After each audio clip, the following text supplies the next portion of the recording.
Première partie, chapitre 16. Le lendemain.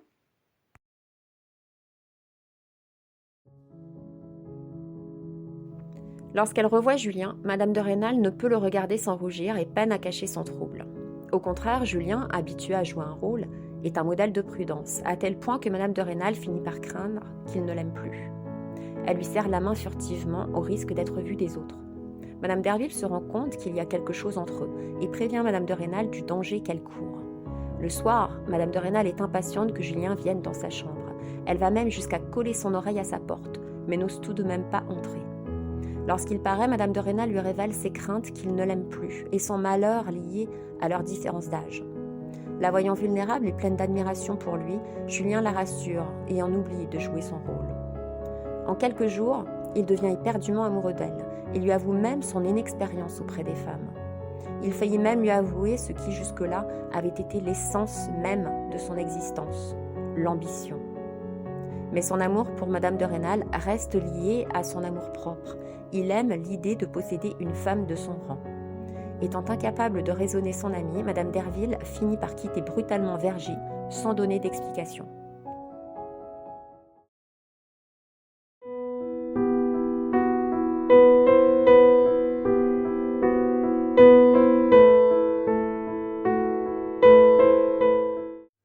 Chapitre 17. Le premier adjoint.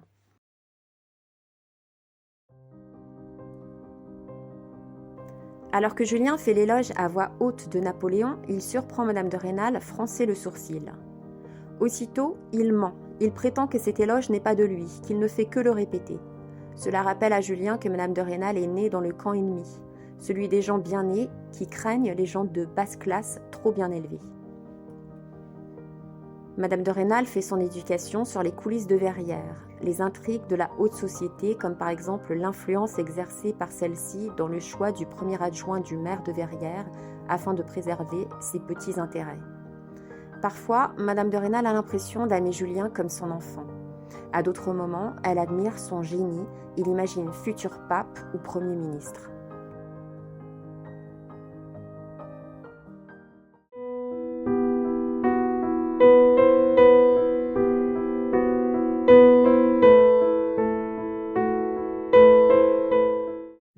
Chapitre 18. Un roi à Verrières. Le roi est attendu à Verrières. Le préfet décide de former une garde d'honneur pour l'accueillir. Monsieur de Moirod est poussé bien malgré lui à prendre le commandement de la garde. Madame de Rênal paraît préoccupée, mais refuse de se confier à Julien, qui pense que c'est la fierté de recevoir un roi dans sa maison qui la pousse à agir ainsi. En réalité, Madame de Rênal a décidé en cachette de demander les autorisations pour que Julien soit nommé garde d'honneur, et elle est occupée à lui faire confectionner un bel uniforme. Pour éviter un possible scandale de la part du marquis de la Mole, ami de l'abbé Chélan, celui-ci, qui avait été destitué, est invité à assister à la cérémonie religieuse qui aura lieu en présence du roi. L'abbé Chélan obtient une lettre d'invitation pour Julien, qui l'accompagnera en qualité de sous-diacre. La présence de Julien parmi les gardes d'honneur provoque l'indignation de beaucoup, aussi bien des ultras que des libéraux, qui voient en Julien un petit ouvrier, déguisé en abbé, né dans la crotte, et qui accusent M. de Rênal de l'avoir choisi par favoritisme au préjudice de riches fabricants. D'autres commencent à se demander si le maire a agi seul. Pendant qu'il défile, Julien est au comble de la joie. Il s'imagine être un héros, un officier de Napoléon. Quand le roi arrive à l'église, Julien quitte son bel uniforme pour reprendre son habit noir. Il va rejoindre l'abbé Chélan, qui lui fait revêtir la soutane. Mais Julien oublie d'ôter ses éperons de garde d'honneur, ce qui provoque la colère de l'abbé. Comme l'évêque se fait attendre pour la cérémonie, l'abbé Chélan et Julien se rendent dans son appartement pour le prier de venir. Julien le trouve dans une salle. Il est très jeune et s'entraîne devant un miroir à donner des bénédictions. Plus tard, Julien est ébloui par la beauté de la cérémonie à laquelle il participe. Son ambition est réveillée par le jeune âge de l'évêque. Il oublie Napoléon et la gloire militaire. Parmi les participants, Julien aperçoit M. de la Mole.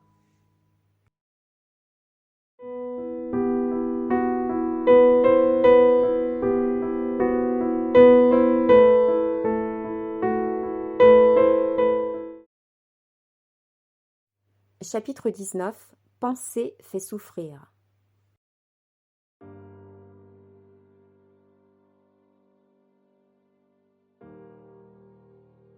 Huit jours après le passage du roi à Verrières, beaucoup restent indignés de l'indécence d'avoir nommé Julien garde d'honneur.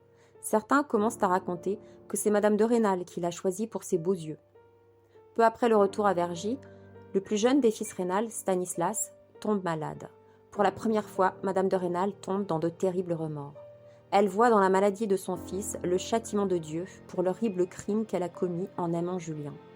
Madame de Rênal s'est mis en tête qu'il faut haïr Julien ou bien voir son fils mourir. Elle lui demande de quitter la maison et faillit tout révéler à son mari. Julien la supplie de ne rien dire, car il ne veut pas qu'elle se perde. La voyant désespérée, il s'oublie. Il comprend qu'elle est plongée dans le malheur à cause de lui. Madame de Rênal veut s'humilier pour sauver son fils. Regrettant de ne pouvoir prendre pour lui la maladie de Stanislas, Julien lui propose de se punir lui-même en se retirant à la trappe, ou bien de rester auprès d'elle, mais de ne l'aimer plus que comme un frère. Il est prêt à lui obéir quoi qu'elle ordonne. Pour finir, il lui propose de la quitter pendant 8 jours. Elle accepte, mais le rappelle au bout de 2 jours. Finalement, Stanislas est sauvé, mais Madame de Rênal reste hantée par le remords. Elle se sent damnée, méritant l'enfer, et craint de perdre ses enfants. Le sacrifice que Madame de Rênal fait par amour pour lui bouleverse Julien. La nature de son amour pour elle change, il devient plus profond.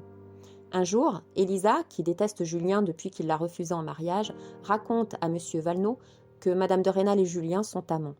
Vexé, M. Valenod, qui avait toujours poursuivi Madame de Rênal de ses ardeurs, envoie une lettre anonyme à M. de Rênal pour lui révéler l'affaire.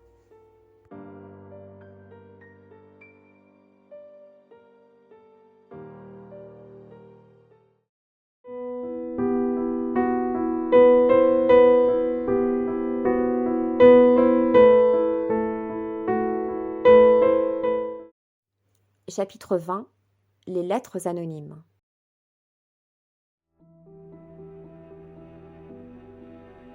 Julien soupçonne que M. de Rênal a reçu une lettre anonyme. Il prévient Madame de Rênal de ne pas venir dans sa chambre. Mais celle-ci imagine qu'il s'agit d'un prétexte pour ne pas la voir. Le lendemain, elle fait parvenir à Julien une lettre passionnée dans laquelle elle exprime son amour dévorant pour lui et son plan pour faire croire à son mari qu'elle a elle-même reçu une lettre anonyme. Elle compte laisser entendre à son mari que la lettre, qu'elle a en réalité écrite elle-même, vient de Valenod. Elle fournit la lettre à Julien et le charge de la fabriquer en collant des mots découpés sur du papier bleuâtre comme celle envoyée par Valenod. Elle racontera à son mari qu'un inconnu lui a remis la lettre et qu'elle exige le renvoi de Julien.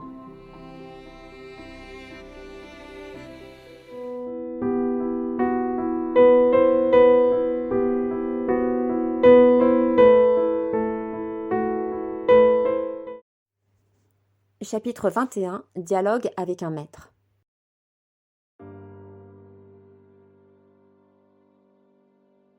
L'existence de M. de Rênal est devenue un cauchemar depuis qu'il a reçu la lettre anonyme. Il croit reconnaître l'écriture d'une femme. Il se sait envié à juste titre, mais réalise que son malheur fera plaisir à tous, y compris à ses soi-disant amis. Il regrette de s'être éloigné par fierté de ses 2 amis d'enfance, Falcoz et Ducrot. Il ne dort pas de toute la nuit, mais n'a pas l'idée d'épier sa femme. Tantôt il se complaît à l'imaginer innocente, tantôt il imagine les tuer tous les 2, sa femme et Julien, ou bien il se voit chasser Julien ou sa femme. Mais il craint beaucoup le scandale et le ridicule, et ne peut envisager de vivre sans sa femme. Puis il regrette qu'elle ne soit pas déjà morte et imagine des procédés pour s'assurer de la réalité de la liaison entre elle et Julien.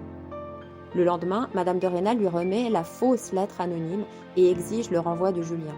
Elle joue à la femme outragée, flatte l'ego de son mari et attise ses craintes en insinuant, afin que son mari ne renvoie finalement pas Julien, que celui-ci pourra facilement retrouver une place chez Valenod, par exemple, le rival de M. de Rênal. Elle insinue que Élisa est la maîtresse de Valenod et lui révèle que Valenod lui avait souvent fait la cour et lui avait écrit des lettres. À la fois très en colère et extrêmement soulagé, M. de Rênal exige de voir les lettres.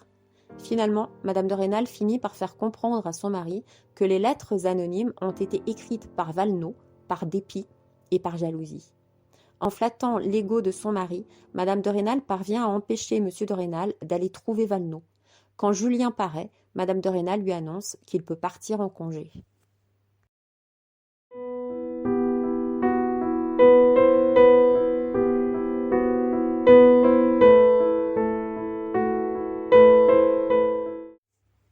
Chapitre 22.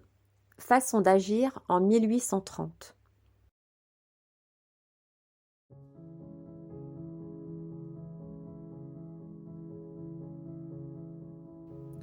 Pendant son congé, Julien loge chez l'abbé Chélan. Il rencontre à Verrières Valenod, à qui il dit son intention de faire des économies afin d'entrer au séminaire de Besançon. Le jour même, il est invité à dîner chez Valenod. Tous les invités s'extasient de sa parfaite maîtrise du latin.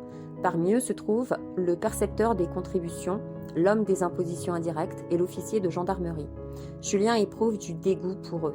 Il les accuse intérieurement de vivre dans un luxe de mauvais goût grâce à l'argent volé aux pauvres détenus. Sur ordre de Madame de Rênal, Julien assiste à d'autres dîners du même genre afin de réparer sa réputation. Très vite, Julien devient à la mode. Un jour, il reçoit chez lui la visite de Monsieur et Madame de Rênal et des enfants. Monsieur de Rênal est morose. En voyant ses enfants heureux en présence de Julien, il semble jaloux.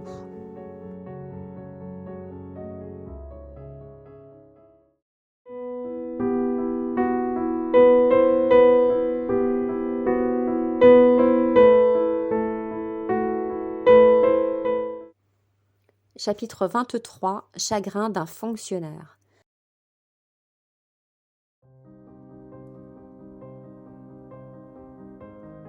Les Rênal repartent à Vergy, puis reviennent à Verrières au bout de 2 jours. Madame de Rênal cache quelque chose à Julien. Il soupçonne qu'elle a un nouvel amant. En réalité, les autorités de Besançon ont fait pression sur Monsieur de Rênal pour qu'il vende un bien public pour une somme modique à Monsieur de Saint-Giraud, protégé du pouvoir. Bientôt, ils reçoivent la visite du signor Geronimo, un célèbre chanteur italien. Élisa est placée dans une famille noble. Avant de partir, elle se confesse à l'abbé Chélan et au nouveau curé et leur raconte ce qu'elle sait des amours de Julien. Le lendemain, l'abbé Chélan exige que Julien parte pour le séminaire de Besançon. Comme toute la ville jase au sujet de Madame de Rênal et sa scandaleuse liaison, celle-ci ne le retient pas. Julien promet à Madame de Rênal qu'il reviendra la voir au bout de 3 jours. Sitôt parti, Julien commence à se réjouir d'aller dans une grande ville de guerre comme Besançon. Lors de la dernière rencontre entre Julien et Madame de Rênal, celle-ci, sachant qu'ils ne se reverront pas, se montre très froide envers lui, incapable de répondre à ses baisers.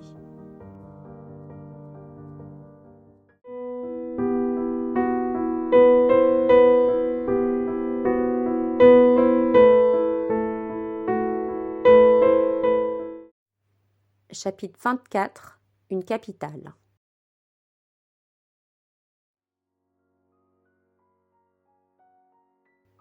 Ayant revêtu un habit de bourgeois, Julien visite les fortifications de Besançon et rêve au passé militaire de la ville. Il est intimidé en entrant dans un café où il fait bientôt la connaissance d'Amanda Binet, la serveuse, à laquelle il ne tarde pas à faire la cour. Tous deux décident de se faire passer pour cousins pour éviter que le beau-frère de celle-ci ne lui cherche des histoires. Puis il dépose son habit bourgeois dans une auberge et part pour le séminaire.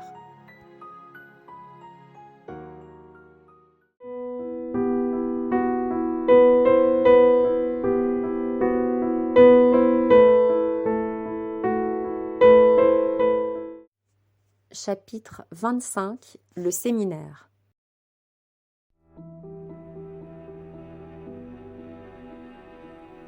Julien compare le séminaire à un enfer et à une prison. Il est accueilli par le directeur du séminaire, l'abbé Pirard, ami de l'abbé Chélan, qui lui a recommandé Julien.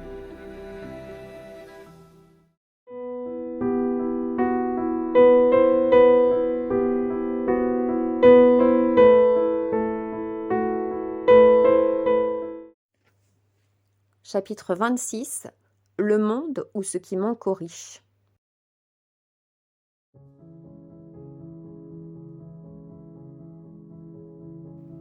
Au séminaire, Julien est réservé et silencieux. Il considère la plupart des autres séminaristes comme de grossiers paysans préoccupés par le désir de bien manger et de porter un bon habit. Bientôt, il apprend que l'abbé Pirard, qu'il a choisi pour être son confesseur, est soupçonné de jansénisme. L'abbé Pirard lui cache les lettres envoyées par Madame de Rênal. Dans l'une d'entre elles, Madame de Rênal lui fait un dernier adieu. Un jour, Julien reçoit la visite de son ami Fouquet, qui lui apprend que Madame de Rênal est devenue très pieuse et qu'elle vient régulièrement à Besançon pour se confesser. Julien ne croit pas à ce qu'on lui enseigne au séminaire. Il est fatigué de sa propre hypocrisie.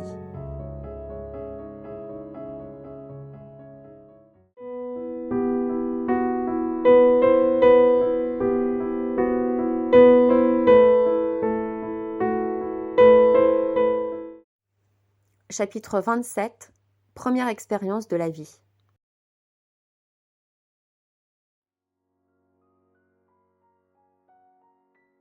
La vie au séminaire est un moment très éprouvant pour Julien, qui ne supporte plus la laideur des êtres qui l'entourent.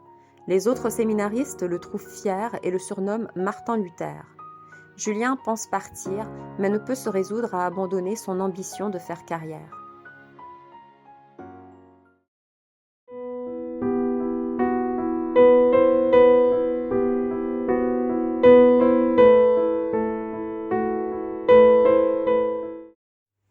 Chapitre 28. Une procession. Le jour de la Fête-Dieu, Julien aide l'abbé Chasse-Bernard à préparer la cathédrale. Au lieu de songer aux intérêts matériels de la cathédrale, l'âme de Julien est exaltée par l'odeur de l'encens et les sons de la grosse cloche. Bientôt, il remarque la présence de 2 femmes dans le confessionnal. L'une d'elles est Madame de Rênal, qui tombe à la renverse en l'apercevant. L'autre est Madame Derville. Celle-ci ordonne à Julien de partir.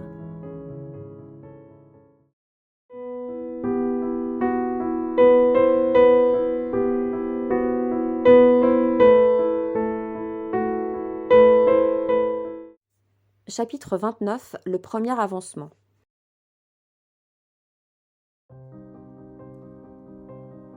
L'abbé Pirard nomme Julien répétiteur pour l'Ancien et le Nouveau Testament. Julien est fou de joie, c'est son premier avancement.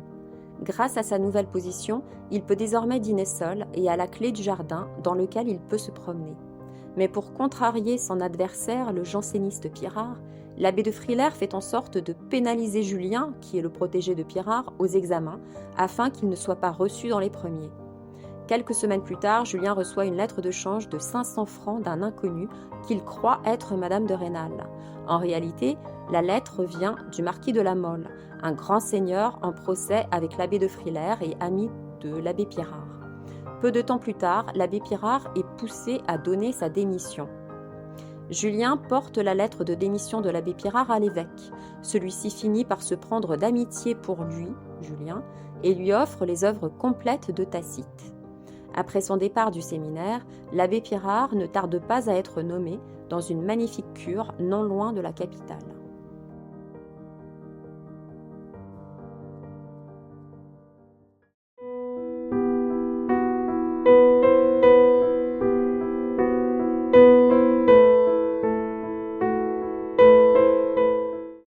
Chapitre 30. Un ambitieux.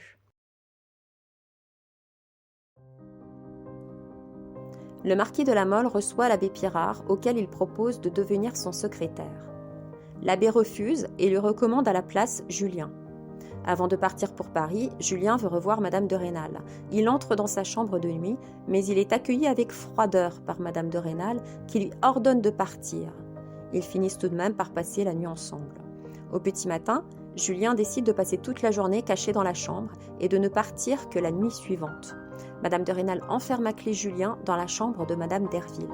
Au milieu de la nuit, alors que Julien a rejoint Madame de Rênal dans sa chambre, ils sont interrompus par Monsieur de Rênal qui ordonne à sa femme de lui ouvrir la porte en l'avertissant de la présence de voleurs dans la maison. Julien saute par la fenêtre et s'enfuit.